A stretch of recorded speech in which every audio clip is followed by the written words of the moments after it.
Você sabia que a Europa, o primeiro continente cristão, está cada vez mais secularizado? O continente que levou fervorosamente o cristianismo a todo o mundo está perdendo esse fervor. Muitos até pensam que a Europa virou as costas a Deus e abraçou o ceticismo. Mas será mesmo que essa é a realidade europeia? Não exatamente. A realidade é bem mais complexa e menos cética do que alguns pensam.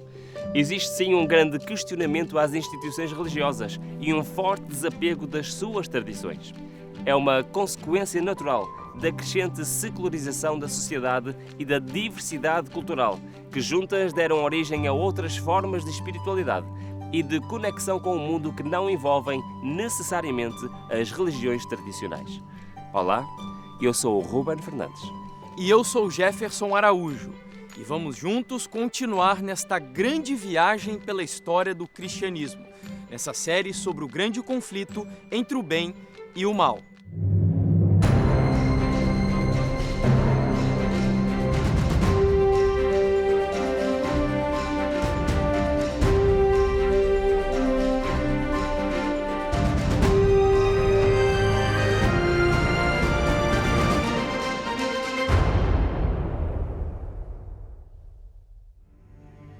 Nesse episódio, viemos até aqui, em Roma, na Itália, onde os primeiros cristãos foram cruelmente massacrados desde o imperador Nero até o início do IV século, quando o Império Romano se tornou cristão.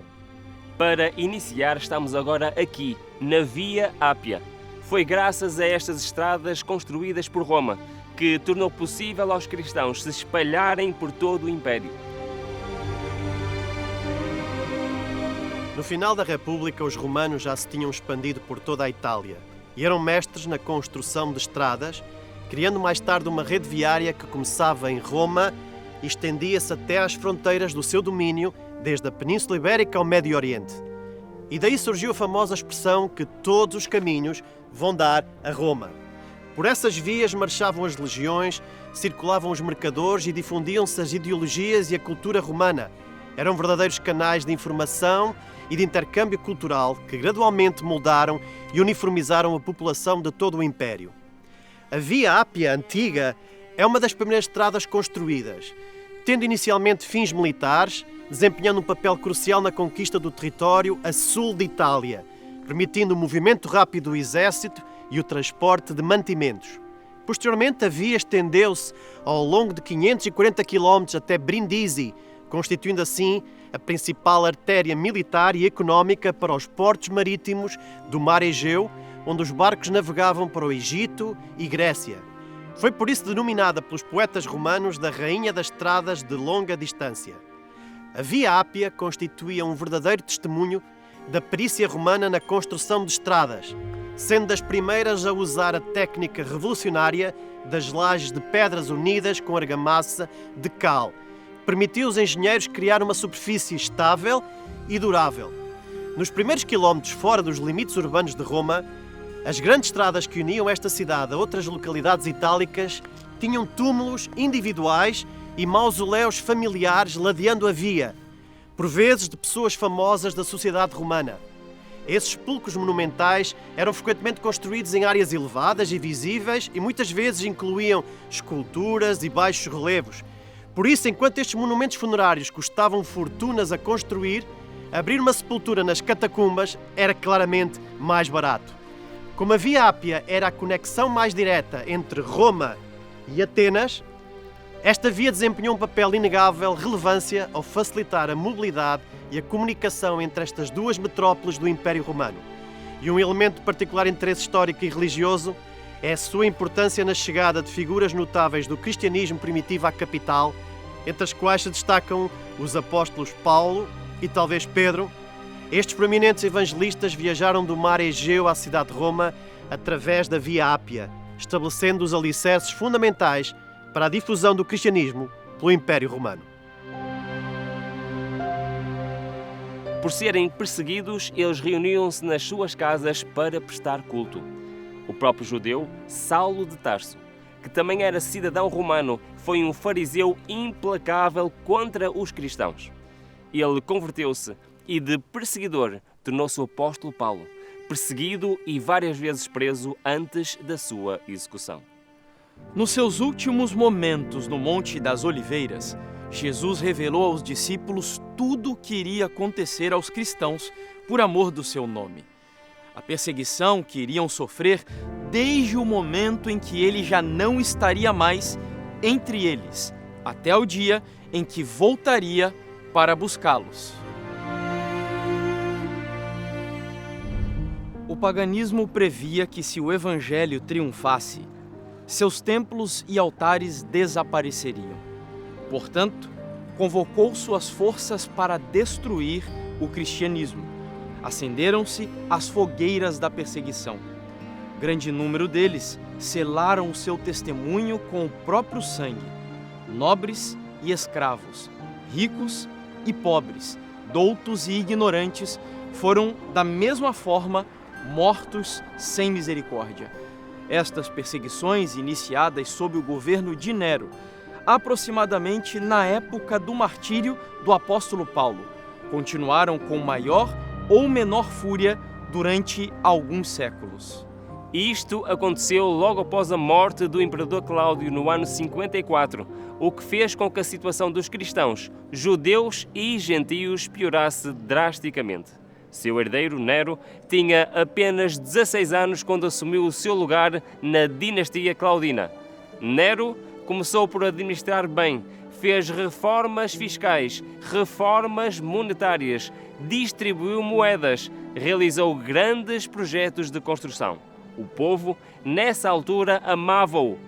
Entretanto, Nero não poupava os seus rivais políticos e, por isso, as conspirações e revoltas da elite eram constantes, o que deixava Nero ainda mais paranoico e, consequentemente, aumentava a tensão com o Senado.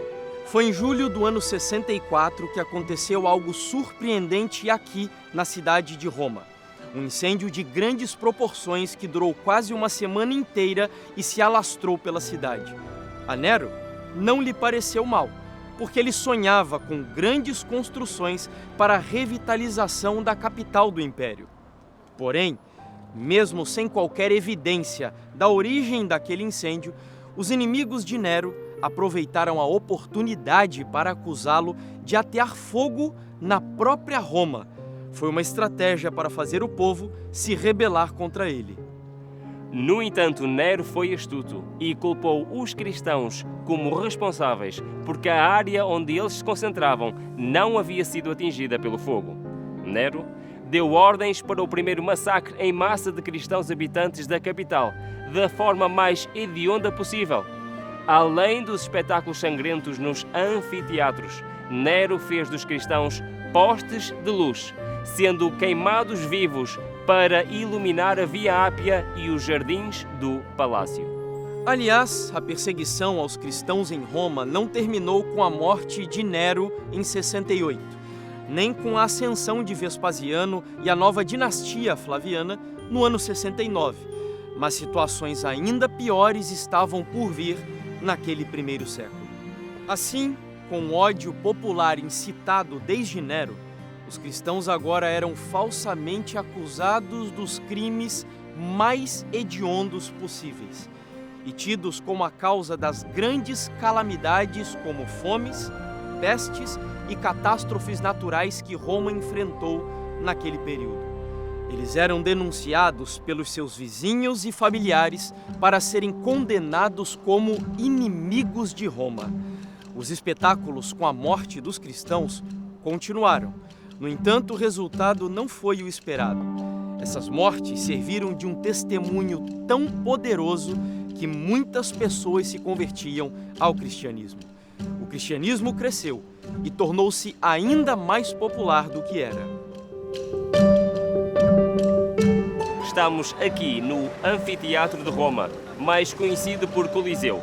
Em 29 d.C., foi aqui neste local construído um anfiteatro anterior pelo cônsul romano Statilius Taurus.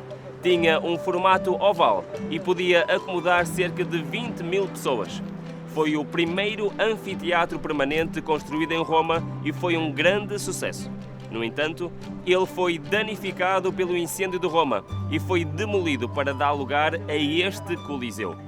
A construção deste edifício foi iniciada sob o reinado do imperador Vespasiano e durou cerca de 8 anos, tendo sido concluída em 80 d.C., durante o reinado do imperador Tito. O Coliseu é considerado um dos monumentos mais emblemáticos do Império Romano. Tinha 54 metros de altura, 188 de comprimento, 156 metros de largura, com 4 andares e em cada um deles 80 arcos. O deleite proporcionado pelo entretenimento sempre se revelou como um componente intrínseco à vida cotidiana dos cidadãos romanos. Vivendo num período de paz, consolidada sob o governo de César Augusto, rapidamente as cidades por todo o Império construíram os seus teatros e anfiteatros. Nos teatros divulgava-se a arte dramática e a tragédia, e nos anfiteatros assistia-se a jogos violentos. Conhecem-se mais de 200 anfiteatros por todo o Império Romano, mas a capital não poderia prescindir de possuir o mais grandioso de todos, uma estrutura cujas dimensões eram colossais. Foi dessa grandiosidade que emergiu o epíteto que, em épocas medievais, passou a ser atribuído a essa edificação, denominando-a de Coliseu. O Coliseu, de facto, representa um triunfo notável da engenharia romana. A inovação introduzida através da concepção de arcos e abóbadas construídas com tijolos permitiu aos engenheiros romanos criar vãos de dimensões excepcionalmente amplas, mantendo a integridade estrutural, por meio de um robusto equilíbrio de forças. E o imponente exterior do Coliseu constituía então, como ainda hoje, um maravilhoso monumento que exaltava o poder imperial. No momento da sua conclusão, era uma construção muito diferente da pálida imagem que temos hoje e provavelmente seria muito mais colorido. A investigação arqueológica prova que os romanos pintavam todos os edifícios sempre que tivessem colunas, frisos, relevos e estátuas, conferindo a essas estruturas uma vivacidade cromática que ecoava a pompa e a grandiosidade do Império. Mas qual era a relação deste lugar com a história do cristianismo?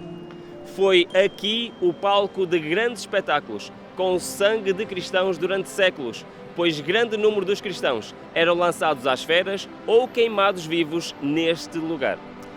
Quanto mais sangrenta era a morte, mais aplausos. Os cidadãos romanos divertiam-se com o sangue de milhares de cristãos a ser derramado aqui, neste chão. A execução dos cristãos tornou-se a principal atração cultural de Roma. Multidões saudavam os transes da agonia com risos e com aplausos. Uma das histórias de martírio que aconteceram aqui, no Coliseu, e tornou-se um símbolo da disposição dos cristãos de deporem a vida no altar do sacrifício é a história de Inácio de Antioquia. Inácio nasceu antes mesmo de Jesus morrer e foi bispo da igreja de Antioquia, logo depois do apóstolo Pedro. Ele é considerado um dos pais da igreja apostólica, um grupo de escritores cristãos que foram contemporâneos dos apóstolos de Jesus Cristo. A cidade de Antioquia fazia parte do Império Romano, cujo imperador na época era Trajano, um cruel perseguidor dos cristãos. Como Inácio era um influente líder do cristianismo, foi condenado à morte. Inácio foi preso pelas autoridades romanas por sua fé cristã. Ele foi levado a Roma para ser executado exatamente aqui. E qual era a sua sentença? Ser devorado pelas feras, a fim de divertir a plateia. Durante a viagem a Roma, Inácio aproveitou para escrever uma série de cartas a várias igrejas cristãs. Nessas cartas, ele expressou o seu amor por Cristo e a sua disposição para morrer pela sua fé. Uma delas foi enviada à comunidade de Roma. Como ele sabia que esta comunidade tinha pessoas influentes, até mesmo na corte imperial, pediu instantaneamente que não intercedessem em favor dele, a fim de privá-lo do seu próprio martírio. Em um trecho dessa carta, ele disse: "Eu suplico a vocês, não mostrem comigo uma caridade inoportuna. Permitam-me ser pasto das feras, pelas quais me será possível alcançar a Deus. Antes, incitem os leões, para que se convertam em meu sepulcro. Assim, serei um verdadeiro discípulo de Cristo. Sou trigo de Deus. Quero ser triturado e moído pelos dentes das feras, a fim de me converter em pão puro de Cristo. A inauguração do majestoso Coliseu foi realizada sob a égide de Tito, filho do imperador Vespasiano, no ano 80 d.C. Este evento inaugural, na qual uma série de espetáculos foi promovida ao longo de um impressionante período de 100 dias consecutivos, marcou uma ocasião de grandiosidade inigualável. Durante essa celebração, uma cifra notável e trágica de quase 10.000 animais selvagens, importados com esforços logísticos extraordinários a partir do norte da África, pereceram nas arenas do Coliseu. Destacando-se os leões, os leopardos, os elefantes, os rinocerontes e as hienas. Tais extravagantes e sanguinários espetáculos serviram não apenas como fonte de diversão para as massas, mas também como uma ostentação do alcance imperial de Roma. O próprio Tito, na sua ânsia por impressionar o público, encenou uma representação de uma batalha naval dentro do recinto do Coliseu, preenchendo-o completamente com água. Essa demonstração de engenhosidade teatral capturou a imaginação dos presentes e realçou a grandiosidade da estrutura arquitetónica. A generosidade ostentada durante os jogos também era notável, pois os espectadores eram agraciados com lanches e vinho gratuitos, enquanto nos momentos de intenso calor eram refrescados com água perfumada. Tais atos de munificência tinham como objetivo cativar o povo e manter a sua lealdade, com o qual a autoridade imperial flaviana dava um exemplo marcante da sua política de pão e circo, mantendo o povo satisfeito e complacente no meio dos desafios socioeconómicos do seu tempo. Durante o apogeu do Alto Império, os jogos tornaram-se incrivelmente populares entre o amplo público romano, ocorrendo com uma frequência notável, cerca de 10 a 12 vezes por ano, sendo patrocinados pelo imperador. O colossal anfiteatro tinha a capacidade de acomodar no seu interior uma média de 65.000 indivíduos, os quais eram meticulosamente distribuídos pelas arquibancadas de acordo com o seu status social e económico. O primeiro nível, o mais próximo da arena, com melhor vista, era reservado ao imperador e para os membros senatoriais. O segundo escalão era dedicado aos nobres ricos. O terceiro nível era destinado aos cidadãos comuns. E o quarto nível era reservado para escravos e mulheres. Para proporcionar sombra aos espectadores, uma monumental cobertura era estendida sobre o anfiteatro. E o nível mais alto, que abrigava a classe social mais modesta, até recebia a melhor sombra, o que era uma regalia não intencional para os mais oprimidos da sociedade. O anfiteatro romano servia como palco para representações de caçadas brutais, execuções penais e combates entre gladiadores, que eram as principais atrações do público, sendo vistos como símbolos de honra e bravura. Esses guerreiros, frequentemente armados e protegidos de diferentes maneiras, travavam combates entre si, muitas vezes com desfechos fatais. Estima-se que a arena testemunhou a morte de mais de 50.000 indivíduos em nome do entretenimento público. Com o passar do tempo, estes jogos adquiriram proporções cada vez maiores e evoluíram em complexidade, verificando-se que cada imperador buscava superar o seu antecessor em emoção. Naturalmente, após o incêndio de 64 d.C., Nero percebeu-se que o envio para a arena de cristãos, entregues às feras, seria mais um elemento de diversão pública, demonstrando a degradação moral e a crueldade inerentes a estes espetáculos.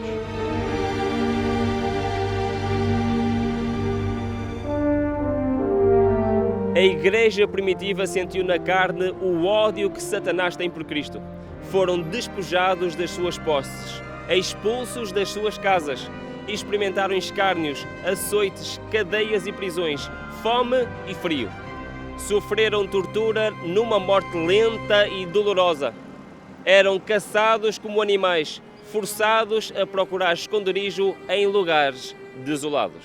Nesta viagem pela história do cristianismo e do grande conflito, vamos agora conhecer de perto um desses lugares que marcou a vida da igreja primitiva, servindo de igreja secreta, servindo também de esconderijo e até de cemitério, as catacumbas de Roma. As catacumbas proporcionavam abrigo a milhares. Sob as colinas fora da cidade de Roma, longas galerias foram feitas através da terra e da rocha. O escuro e complicado labirinto das comunicações estendia-se por quilômetros além dos muros da cidade. Nestes retiros subterrâneos, os seguidores de Cristo sepultavam os seus mortos. Quando eram suspeitos e banidos, aqui, no subsolo deste lugar, encontravam um lar. Sob a mais atroz perseguição, estas testemunhas de Jesus conservaram incontaminada sua fé. Privados de conforto, excluídos da luz do sol, tendo o lar no seio da terra, obscuro mas amigo, não proferiam queixa alguma. Provações e perseguições não eram senão passos que os levavam para mais perto do seu descanso e recompensa. Os primeiros séculos do cristianismo estão ligados às catacumbas, antigos espaços subterrâneos abertos no tufo vulcânico poroso. Essas cavidades serviram como locais de sepultamento nos arredores da cidade de Roma. Embora mais famosas pelos enterramentos cristãos, também coexistiram com túmulos de judeus e pagãos. São conhecidas mais de 50 catacumbas em Roma, espalhadas pelos antigos subúrbios, uma vez que a lei das 12 tábuas proibia o sepultamento dentro dos limites urbanos. Portanto, todas as necrópoles, incluindo as catacumbas, ficavam no exterior da cidade, especialmente ao longo das principais estradas, como a Via Ápia, a Via Salária ou a Via Aurélia.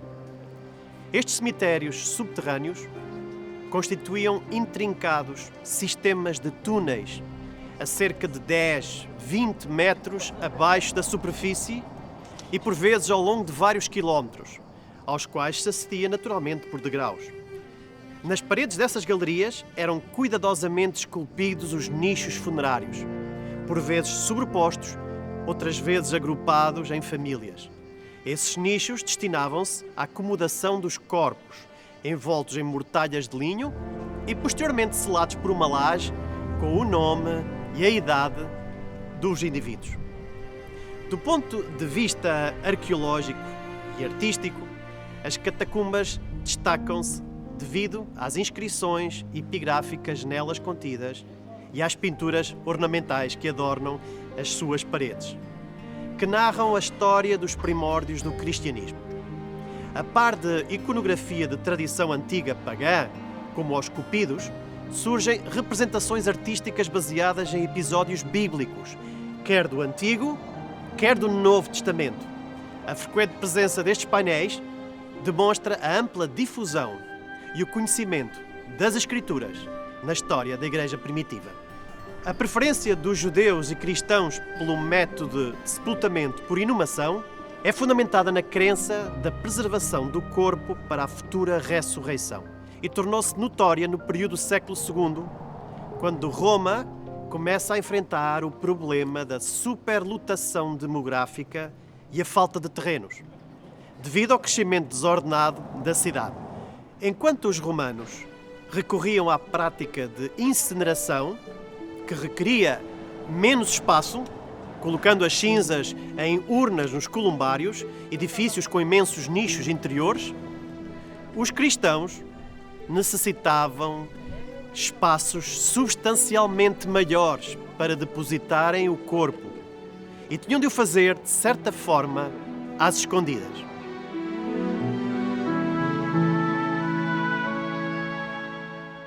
Muitas esposas de generais e nobres converteram-se em segredo.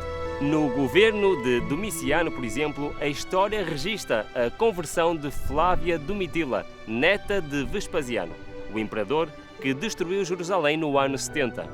ela decidiu minimizar a dor dos familiares dos cristãos mortos que não tinham dinheiro para comprar um túmulo. Flávia Domitila construiu uma longa galeria de túmulos subterrâneos dentro da sua propriedade, para que os cristãos sepultassem os seus mortos com dignidade, pelo menos aqueles que não haviam sido mortos nas fogueiras. E foi aí, na sua própria catacumba, que Flávia foi sepultada após a sua morte. Durante os anos de perseguição, os cristãos aproveitavam para se reunir e adorar a Deus escondidos, e muitos usaram as catacumbas como esconderijo. Eles chamavam esses locais construídos ao longo da Via Ápia de cemitério, que significa dormitório, porque para eles a morte era considerada apenas um sono prolongado, aguardando o grande dia da ressurreição. É capaz de imaginar como seria viver, sendo falsamente acusado de cometer crimes hediondos só por ser seguidor de Cristo? O Evangelho dava à vida um significado tão grande que atraía pessoas de todas as idades e classes sociais. Muitos queriam conhecer a essência daquela crença que produzia heróis, que morriam a cantar louvores com um nítido semblante de paz, de felicidade, em vez de expressarem o horror e a dor diante da morte mais cruel e sangrenta que enfrentavam. Desde a morte de Cristo no ano 31 da era cristã, os cristãos têm sido perseguidos com maior ou menor intensidade em diferentes épocas e regiões do mundo. Em 2022, por exemplo, mais de 5.000 cristãos foram martirizados por amor a Cristo. Como disse o apóstolo Paulo, todos os que piamente querem viver em Cristo Jesus padecerão perseguições. Porém, por que a perseguição em grande parte do mundo parece adormecida? A única razão é que a igreja se conformou com a norma do mundo e, portanto, não suscita oposição. É unicamente por causa das grandes verdades da palavra de Deus serem tão indiferentemente consideradas. A religião que em nosso tempo prevalece não é do mesmo caráter que assinalou a fé cristã nos dias de Cristo e seus apóstolos. As batalhas espirituais do grande conflito entre o bem e o mal podem acontecer a cada minuto. Não existe um lado neutro, isento, longe do campo de batalha. Sabe por quê? Porque o campo de batalha é aqui, dentro da nossa mente. De que lado você está? No próximo episódio, nós vamos permanecer aqui na Itália e viajar pela história do primeiro imperador romano que se disse cristão, e também saber mais sobre as consequências espirituais da sua conversão. Também veremos como os cristãos passaram de perseguidos a perseguidores. Não percam o próximo episódio desta viagem incrível pela história do cristianismo e do grande conflito entre o bem e o mal.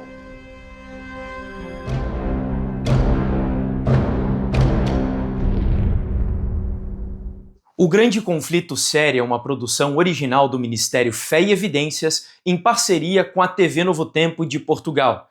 Isso significa que nós precisamos do seu apoio para fazer com que estes materiais alcancem milhares e, por que não, milhões de pessoas em todo o mundo. Para que isso aconteça, nós convidamos você a fazer a sua inscrição aqui no nosso canal do YouTube, deixar o seu like, porque isso faz com que a plataforma distribua os conteúdos para um número maior de pessoas. Além disso, não deixe também de acompanhar as nossas publicações em outras redes sociais. E Rubem, existe outra maneira de apoiar esse projeto? Sim, Jefferson, ainda existe mais uma maneira que nos podem ajudar: patrocinando este projeto. Para isso, basta clicarem no link que se encontra em cima, ou então digitalizar o QR Code que está na imagem. Também na descrição vão encontrar todas as informações necessárias para nos ajudar, para patrocinar este projeto e permitir que possamos fazer mais conteúdo semelhante a este. Muito obrigado pela vossa ajuda.